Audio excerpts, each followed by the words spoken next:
Indeed, Unati, it's going to be rather interesting on what is the final draft or final proposals that are ultimately tabled to the National Assembly when it comes to this particular review of the white paper on local government, particularly around the funding model, the remuneration of councillors. Already you've got many South Africans complaining that politicians are earning a lot within the country, but little is said about how much councillors earn in a local municipality like Endumeni, or you go to a local municipality like Umshwati in the Umgungundlovu district, and other municipalities like Moempofana as well. But I'm going to bring in Minister Velenkosini Hlabisa just to speak about the various proposals that are coming to the fore after your engagements. The AG raised the issue of competency, particularly on the understanding of the roles of the speakers in their role in crafting of the Integrated Development Plan, the IDPs, and also the mayors having a thorough understanding of the balance sheet and also the remuneration of councillors.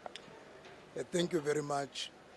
Indeed, our engagement with all political parties in South Africa has been a good exchange of views.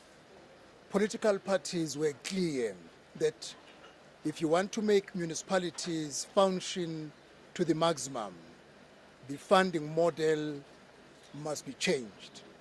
There must be a similar approach in terms of how you fund the national government, the provincial government, and the local government.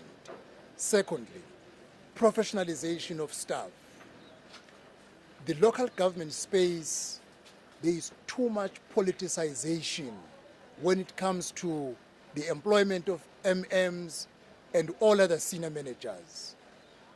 A common view is the proposal that the employment of senior managers be not the responsibility of councils, but there must be a panel which is like an agency from the national government that is going to be overseeing the recruitment, interviewing, and placement of all the senior managers, so that it becomes a professional conduct once you have been employed, other than being hired by a political sphere of the councillors. And thirdly, we share a common view with the AG, the competency of our mayors, because they account of millions of rand as budget. They must be in a state of able to comprehend and understand what they are dealing with. In terms of holding the administration accountable, if they don't have certain competence educationally, it becomes difficult. So now, the reviewed white paper must talk to certain requirements of competency for a speaker, for a mayor, deputy mayor, the executive committee members, in order to ensure that if you pay them sufficient remuneration, but also this goes together with the competency. It was a good meeting. We are going to call this meeting again once we have finalized the consultation, because we do not want a process that will receive objection when we say concluded. Before we finally put a full stop, we will come again, because engaging people is what is good, because you learn to understand their views and what they value most in terms of making the local government functional. When you look at local government, Minister, I'm going to use Ekurhuleni as a prime example, and Tshwane right now, where there is an issue over the appointments of the senior executive management of these municipalities. In Ekurhuleni, it's the issue of the CFO saying that 2 councillors were in the panels when it should have actually been 1. Will this not reduce the power of councils councils in these municipalities? Tembinka Dimeng, on behalf of the ANC, spoke about reducing the power of these councils, because sometimes you have delinquents who are in charge of these councils who will not be able to diagnose a problem and solve it within the municipality. Will their power be weighed down?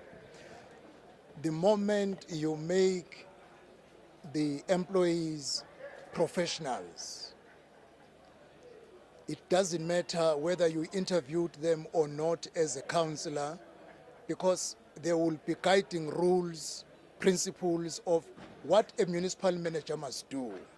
He or she will have to meet certain competencies, and an independent panel can produce the best outcome without being influenced by any political views.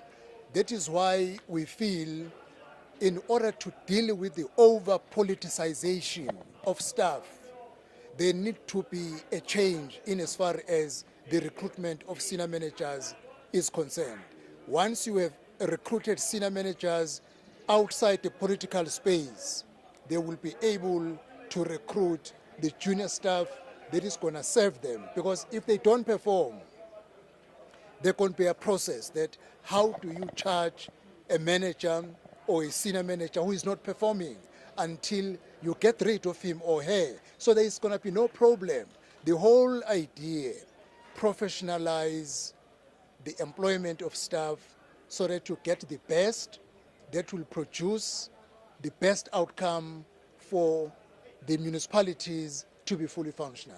Minister, just your last words, particularly on the disaster within the Eastern Cape in the Umtata or Tambo district region of the Eastern Cape. Just your words, what's the latest within that particular front when it comes to the relief programs that you are bringing in as Cooperative Governance and Traditional Affairs, working with other ministries to those destitute people of Or Tambo district?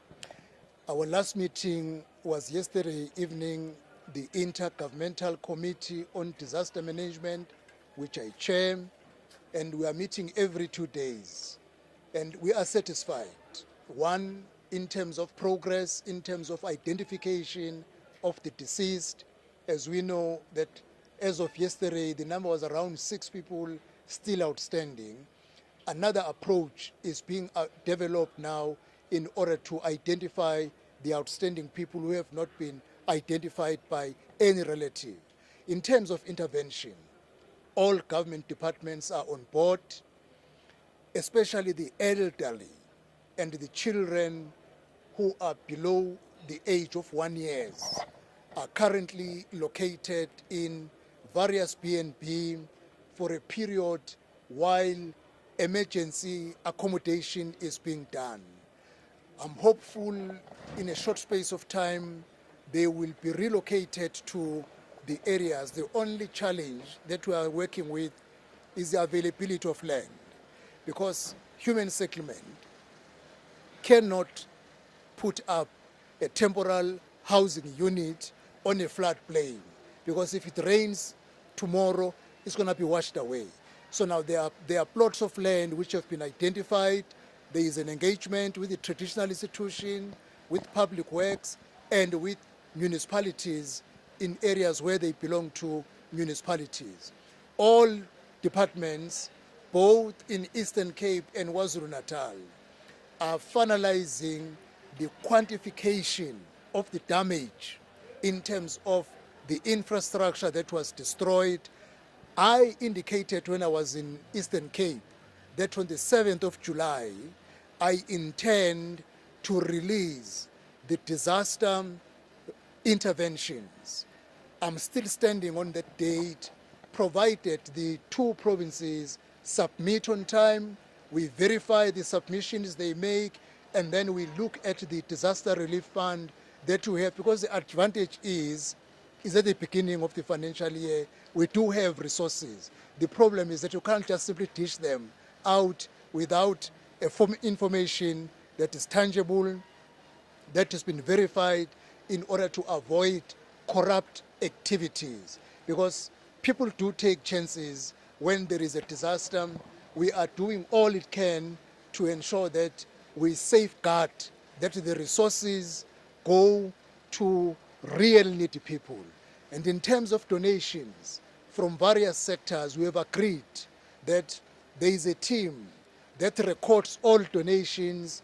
Could it be food, could it be clothes, and even could it be money, because there will be money coming forth so that there is transparent accountability as to where this money went to and what it do where it is said it went to. Thank you for answering that question, because my next one was going to be, what systems are you putting in place to make sure that ayikho imali ehla ngomlenze iye ephaketheni lomuntu othile?